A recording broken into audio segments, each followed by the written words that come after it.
各位同学，大家好，这里是由 IT 营点 com 为大家提供的 Node.js 系列教程，我是主讲老师大地。那这一讲的话，我们主要给大家讲解一下这个 Egg.js 的这个目录结构，以及给大家讲解一下这个 Egg 对我们这个目录的一个约束，以及给大家讲解一下在我们这个 VS Code 里边如何配置我们这个 Egg， 让我们这个VS Code 开发我们这个 Egg 项目有这个提示。那首先我们看一下第一个，就是我们这个 Egg.js 的这个目录结构。那这个的话就是我们上一讲给大家创建的这个 Egg 的项目，对吧？那这里边的话有这么多文件，那我们一一给大家介绍一下。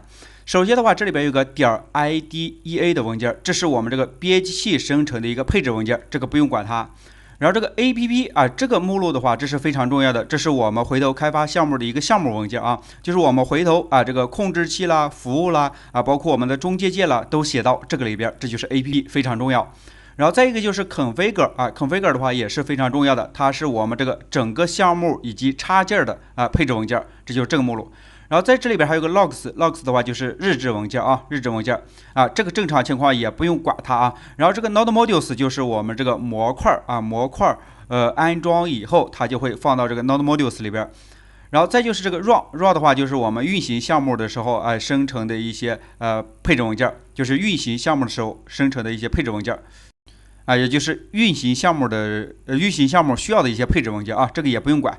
然后 test 是我们这个测试这里边有我们的测试相关的一些测试用类，对吧？用来让我们在这个 Egg 项目里边做这个测试的。然后这里边还有这个 autod.configure.js， 这是我们这个Egg.js调用的一个配置文件这个正常情况也不用管。然后这是我们这个ESLint， 对吧？就是我们这个代码格式化的一个配置文件，这个是忽略的一个代码格式化的一个文件。然后这里边是 Git 忽略的文件，然后下边这两个这也是这个配置文件你不用管它，这是跨平台的配置文件。然后 package.json 这是我们需要注意的这是我们这个相当于我们当前项目的元数据都在这里边管理，并且这里边还配置了我们当前项目所需要的依赖以及配置我们当前项目启动的这个命令然后再接下来就是 readme 就是读我，对吧？意思就是说明文件这就是整个我们这个 Egg 项目的一个目录结构的介绍。那这里边的话，虽然这个目录结构有很多，我给你介绍了一遍，那你也记不住，对吧？那这里边我们需要记哪些文件呢？首先第一个就是这个 app， 这个必须得知道这个必须得知道，它是我们这个项目的一个文件，我们回头开发项目就在这个 app 里边开发。然后这个 configure 这个也必须得知道，这是我们这个配置文件。然后再需要知道的就是这个 package.json， 这个我们需要关注一下这里边的模块，包括这里边启动的命令那其他的文件的话，你可以暂时不用管它不用管它。当然，这个我们已经导入到我们这个项目里边了，所以它这里边文件比较多那如果我们新建的项目的话，它其实没有这么多文件，大家看一下这里边我又新建了一个这样的项目，对吧？就是我们新建好这个 Egg 项目的话，它只有这么几个文件。那这个 app 的话是我们的项目开发的目录，这里边配置了我们这个控制器以及服务，还有我们这个中介件等，这就是这个 app， 这个非常重要。然后再就是 configure 也是非常重要的，配置我们项目的配置文件，对吧？然后再就是什么呢？再就是接下来这个 package.json 这个必须得知道。然后剩余的这些文件的话我们可以不用管比如说 test 测试相关的一个文件，然后这个 autod 对吧？这是它这个Egg 加载的时候需要的这个配置文件，这里边它都给你配置好了，不用管这个 ESLint 对吧？ ESLint 就是我们代码格式化代码规范的一个配置文件，然后 Git 忽略的文件，对吧？这两个文件就是说明文件。OK， 这就是我们这个目录结构的介绍那接下来的话，我们就看一下这个 Egg.js 对我们这个目录的约定和规范。那在前边我们也说过就是这个 Express 和 Koa 它都属于 Node.js 的这个 MVC 开发框架，但是由于这个 Express 和这个 Koa 缺少这个约定，缺少规范那我们这个 MVC 的话有这个千奇百怪的写法那这个 Egg.js 的话，它就对我们这个 MVC 进行了约定以及规范。那接下来我们就看一下这个Egg.js 怎么对我们这个目录进行约定和规范的。那这个图的话是官方给我们提供的这一个目录结构图，对吧？然后我们在上一讲也创建了这样一个目录，对吧？那我们刚才也说了，其他的都不用管，管谁呢？管这个 app 和 configure， 对吧？那在这个 egg.js 里边，它要求我们这个 app 里边的目录结构必须要有 controller， 必须要有这个router.js， 必须要有 public， 对吧？那这个 router.js 它就是我们这个路由，相当于就是路由。然后当用户访问我们这个页面的时候，他如果没有中继键的话，首先走这个路由。比如说，当我们在我们这个页面里边输入这个127.0.0017001的时候，那这时候它后边有个谁呢？有个斜杠，对吧？有个斜杠，所以这时候它首先走到这个路由，匹配到这儿，匹配到这儿以后，然后接下来egg.js 这里边是不是有控制器啊？就是你匹配到这儿以后，然后加载控制器，控制器是谁呢？是不是 controller 里边的 home.js 里边的这个 index 方法，对吧？那如果我这里边还有一个，比如说我们这里边还有一个叫 news。那这样的话，我们又写好了一个方法，那这个也可以叫一个模块，对吧？那这时候你看一下那如果我们想让这个想让用户在这儿输入这个 news， 输入 news 来访问我们这个 home.js 这个 news 这个方法的话，那我们只需要在路由里边进行配置。怎么配置呢？你接下来继续写通过这个 router.get 一个这里边来个 news， 然后加载这个 controller 下边的 home 下边的谁呢？下边的 news 这个方法。OK， 那接下来的话，我们运行一下，你看一下，我们刷新一下，你会发现你好 news 是不是就出来了？这就是这个路由的一个简单配置，以及根据不同的路由加载我们不同的控制器，对吧？那这里边的话，它还是这样规定的，就是你所有的这个路由匹配的模块都需要写在控制器里边。那你控制器的话你可以有一个，也可以有多个，对吧？比如说接下来我们再来一个什么呢？再来一个控制器叫 enemy，enemy.js。这就是我们另一个控制器。那在这里边的话，我们如何写这个 enemy.js 呢？如果要自己书写的话，首先要引入这个egg 下边的 controller， 对吧？然后在 class， 这是 ES6 的写法，写一个叫 enemy controller， 继承这个 controller， 对吧？继承以后，然后接下来这里边的方法我们都要写上 async 异步方法，对吧？然后最后把这个 home controller 或者叫 enemy controller 是不是把它暴露出去？OK， 那当然这里边的话，我安装了这个谁呢？安装了这个。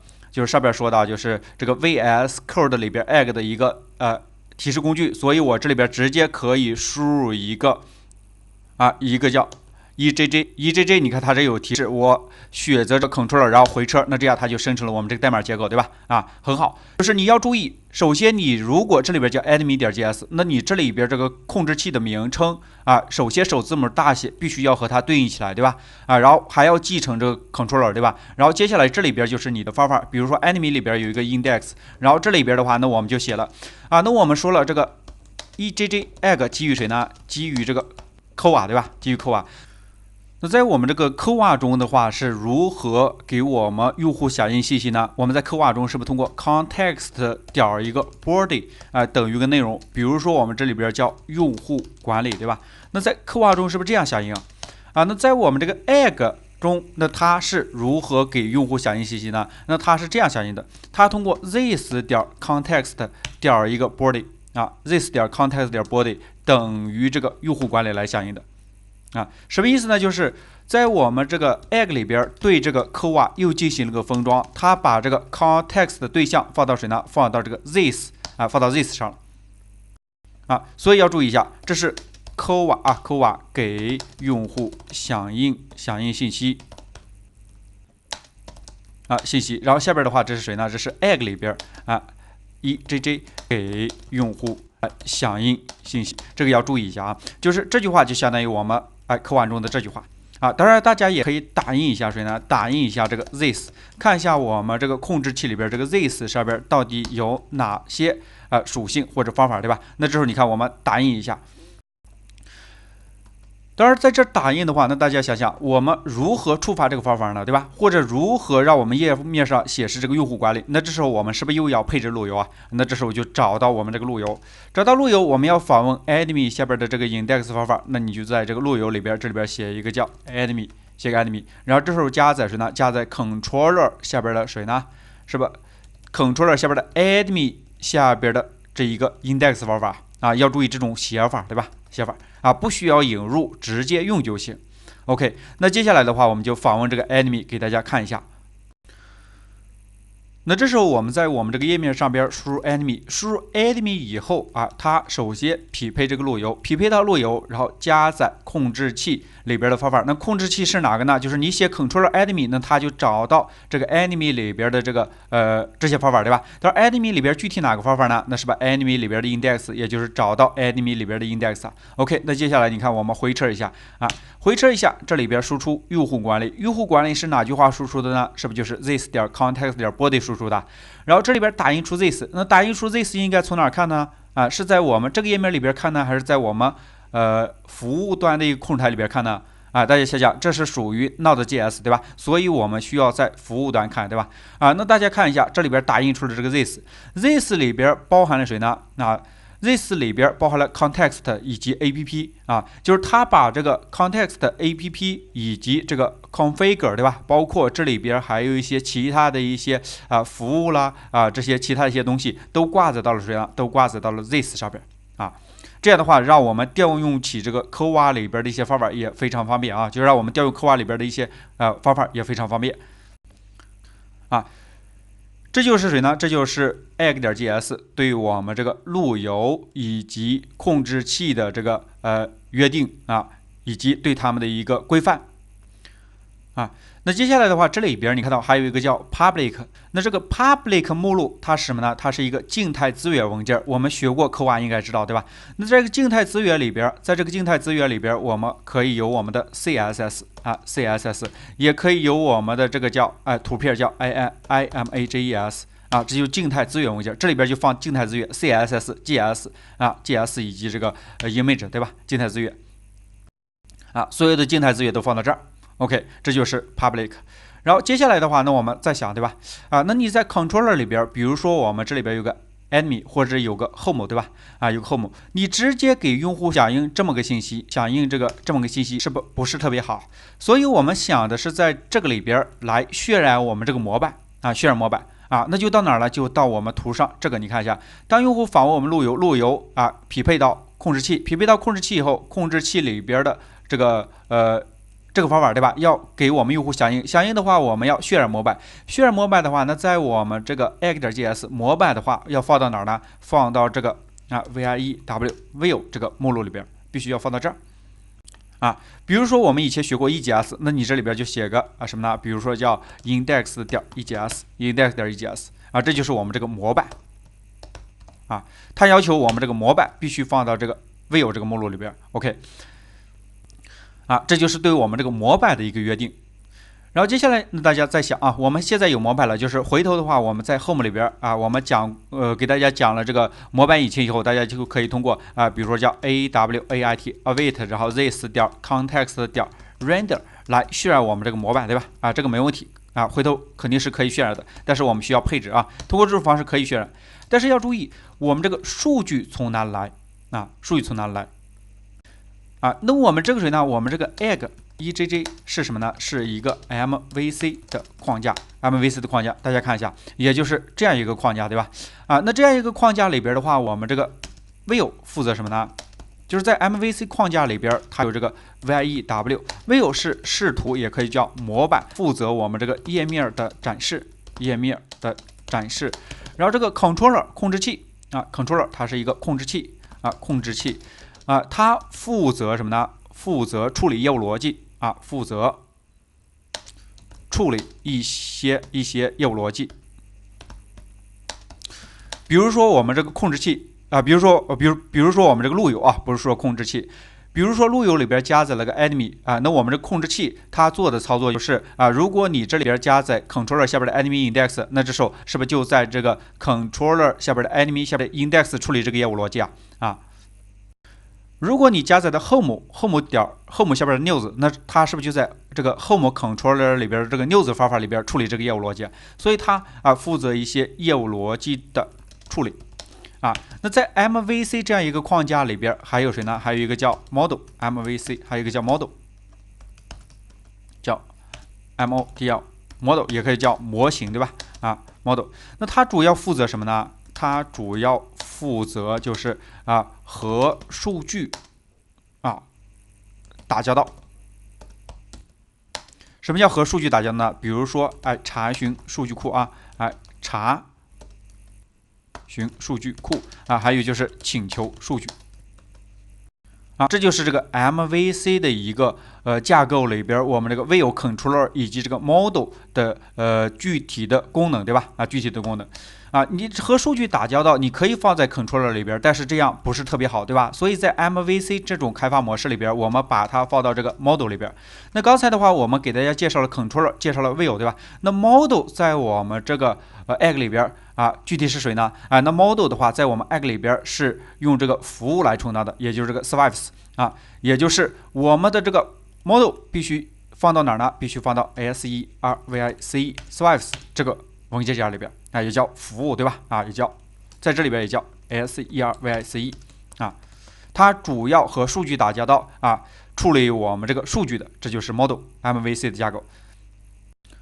OK， 那这样的话，大家看一下我们这张图，对吧？当用户访问我们这个页面就是当用户访问这个页面的时候，比如说用户输入一个谁呢？输入一个 enemy 的时候，首先走到路由，对吧？然后路由匹配控制器，然后控制器的话加载视图，对吧？如果控制器里边要数据的话，找谁要呢？是不是找这个服务要？就是你这个控制器处理业务逻辑。那我现在我要获取谁呢？获取这个新闻的数据，那你这时候是不是请求这个服务找这个 model 是不是要数据？然后 model 是不是从数据库里边查询，或者从接口里边请求这个数据这就是这个 MVC 的一种结构，对吧？也就是我们这个谁呢？我们这个 Egg.js 对我们这个模型的一个要求必须放到 Service 里边。OK， 那当用户访问我们这个页面的时候，对吧？就是匹配路由之前或者匹配路由完成，我们要做一些判断，比如说加载我们这个 enemy 的时候，我们要做一些权限的判断。那要做这个权限的判断的话我们要干什么呢？我们是不是要在中阶界里边去做？因为中阶界的功能就是匹配路由之前或者匹配路由完成它可以处理一系列的操作，对吧？这就是中阶界。所以如果我们想在这个加载这个路由之前做权限的判断的话，那这时候我们又需要在这个 APP 里边新建一个文件夹，然后叫Midwell， 对吧？然后这里边放的是我们这个中阶界，就是它要求你中阶界都必须放到这里边这就是它对中阶界的一个约束。OK， 也就是我们这张图上给大家画的包括还有这里边有个 extend， 包括还有定时任务，对吧？包括还有非必须的这个 model 这些的话可能用的比较少，但是我们这几个就刚才给大家写的这些必须得知道，我们每个项目里边基本都用到这些东西包括这里边还有配置的话，它是放到 configure 里，对吧？configure 里边包括还有一些扩展插件，就刚才说的扩展，比如说我们想在这个 EJS 里边调用一个方法来处理我们这个日期调用方法，比如说叫 format data 来处理这个日期日期，就调用这个方法。那这个方法你写到哪儿呢？那这时候在谁呢？在我们这个 Egg.js 它也给你考虑到了，这里边我们有一个 extend 里边就可以定义我们这样的方法，让我们在模板里边可以使用，对吧？这就是什么呢？这就是我们给大家讲的这个Egg.js 对我们这个目录约定和这个规范目录的约定和规范。我们回头学这个 Egg.js 就是学什么呢？就是学里边的这个控制器服务，对吧？中阶界，还有对它的一个扩展，对吧？等等这些东西。OK， 那这个目录结构，那我们就介绍到这儿。那接下来的话，我们再看什么呢？接下来的话，我们再看这个就是这个VS Code 里边配置我们 Egg 的一个提示，刚才大家应该也看到了，对吧？比如说我在 Service 里边再给大家写一下，比如说我们新建一个叫news.js， 这是一个服务，服务里边我们敲入一个 EJJ 然后稍等一下，大家看一下这里边是不是就出来好多提示我选择这个 Service， 然后一个回车，那这样它是不是就给我生成了一个基本的这样一个服务的一个代码，对吧？那这个代码要这样可以快速生成的话，我们必须得安装一个插件比如说我们也学过这个 controller， 是不是直接就是生成了？你要这样快速生成，我们必须得安装插件。安装什么插件呢？安装一个VS Code Egg 的插件那这里边我已经安装过了，给大家看一下就是这样一个插件稍等一下，VS Code Egg.js 的一个插件，对吧？这样一个插件怎么安装呢？点到这儿，然后这里边输入 EJJ 对吧？输入 EJJ， 当然我已经安装过了，这里边就没有了。如果大家没安装过，这里边就有一个 VS Code eggs 对吧？然后点击安装，点击安装以后，安装完成以后干什么呢？安装完成以后重新加载一下。安装完成以后重新加载，那这样这个插件就安装成功了啊！安装成功以后，那这里边我们就有提示了啊，比如说输入一个 egg configure 对吧？然后这里边输入一个 EJJ 当然这里边还EJJ controller 对吧 ？OK， 那这样是不是就出来了啊？当然一定要注意，不是这个插件，刚才也给大家看了，有些同学听课不注意对吧？应该是这个这个插件。行，那这一讲我们就讲到这儿啊，这一讲就给大家结束了。然后下讲的话，我们再给大家详细的讲解一下我们这个egg 里边的这个控制器以及这里边静态资源以及这里边的这个 views 以及我们这个服务啊。那这一讲我们就讲到这儿。